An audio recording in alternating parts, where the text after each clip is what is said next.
단체 카톡방에서 누가 PD님을 욕했어요. 쟤 좀 이상하다. 이렇게 됐을 때 PD님은 어떻게 하실 거예요? 나름 변호사 유튜브 PD인데 서당계 3년이면 풍어를 의미하고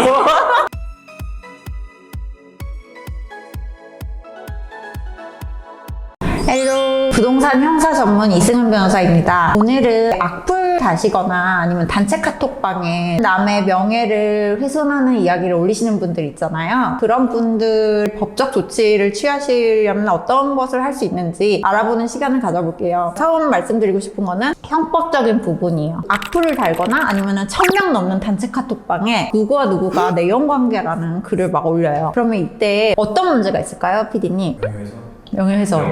허위사실 유포. 허위사실 아닐 수도 있잖아요. 그 아시잖아요, 그거. 진짜여도 명예훼손이 그쵸. 그러니까 이게 진실한 사실이든 허위 사실이든 다 명예훼손에 해당해요. 그 이유는 공연성이 있기 때문이에요. 공연성이라는 거는 형법상 인정된 요건인데 다수의 채팅방에서는 그게 누군가가 또 그걸 퍼나를 수가 있기 때문에 공연성이 인정이 된다고 보는 거예요. 그렇기 때문에 이게 명예훼손에 해당되는데 우리나라에서 워낙 이런 일이 많이 일어나다 보니까 정보통신망 이용 촉진 및 정보보호 등에 관한 법률이라고 소위 말해서 정보통신망법을 시행을 했어요. 형법상에서는 일반적인 명예훼손을 말을 하는 거면 이건 특별법적으로 정보통신망이라는 특별한 수단을 이용해서 명예훼손을 하는 경우를 처벌하는 법률이에요. 진실한 사실일 경우에 정보통신망법은 3년 이하의 징역 3천만 원 이하의 벌금인데 형법은 2년 이하의 징역 500만 원 이하의 벌금이에요. 형법이 훨씬 약하죠. 그리고 허위사실의 경우에는 정보통신망법은 7년 이하의 징역, 10년 이하의 자격정지, 5천만 원 이하의 벌금인데 형법은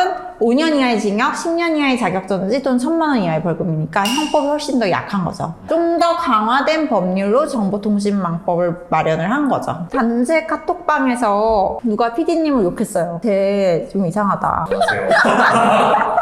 이게 명예훼손인 거죠. 유튜브를 통해서 이렇게 하는 거. 이렇게 됐을 때 PD님은 어떻게 하실 거예요? 나름 변호사 유튜브 PD인데 서당계 3년이면 풍어를 의미하고 어떻게 하실 거예요? 저한테 이런다고 아무것도 해결되지 않아요. 저는 뭐 맞나? 같이 욕해줄 수는 있어도 처를 하고 저 사람이 그렇게 나를 목욕했다라는 사실이 인증을 하는 증빙 자료로 하고 정보통신망법 위반과 명예훼손.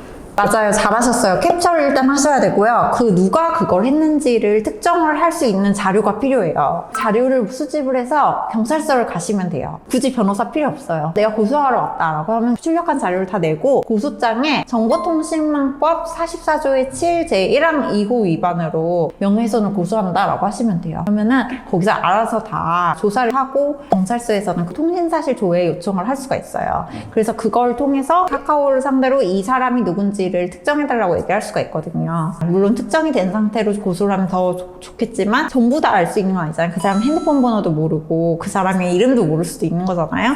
이 법이 재밌는 거는 반의사 불벌죄예요. 반의사 불벌죄가 뭐냐면은 고소인이나 피해자의 의사에 반해서는 이걸 처벌을 할 수가 없어요. 피해자가 이 사람 처벌 불원한다라고 의사 표시를 하면은 그게 공소 기각이 되는 사건이 되는 거고요. 실제로 공소권이 없으니까요. 그렇기 때문에 피고인 는 자기가 이제 처벌을 받을 것 같다라고 생각을 하면은 분명히 합의를 하자고 연락이 올 거예요. 합의를 경찰 단계에서 해주던 검찰 단계에서 해주던 법원 단계에서 해주던 해주시게 되면은 이 사람은 처벌을 받지가 않아요. 근데 이게 그 정보통신망에 어떤 내용의 글을 올리느냐에 따라서 되게 달라져요. 정말 50만 원의 벌금서부터 6개월, 1년의 징역을 사는 경우도 있더라고요. 올린 내용의 수위에 따라서 조금 달라지고 내용 자체가 굉장히 막 성적으로 그 사람 비하하거나 막 그런 식의 내용이면은 진짜 징역까지도 판단하시는 판사님들도 계시고 그렇게 되더라고요. 작년에 병원에 악플을 다는 이제 환자분이 계셔갖고는 그거에 대해서 이제 고소를 한 적이 있었는데 그 사건의 경우에도 명예훼손으로 한 뭐 몇십만 원, 뭐 많게는 몇백만 원 이렇게 벌금이 나올 사건이었는데 합의를 해서 끝났던 사건이 있었고 뭐 이런 사건은 진짜 요새도 상담이 되게 자주 들어오죠. 실제로 피해를 입으시는 분들이 너무 많고 인터넷 공간이라 그래서 막 찌르시는 분들이 진짜 많더라고요. 근데 그렇게 하시면 정말 안 됩니다. 익명성을 보장된다고 하더라도 누군지 알 수 있는 상황이고 편이고요. 그 때문에 너무 그거에 대해서 믿고 그렇게 막 하고 싶은 말 다 하시면 큰일 납니다.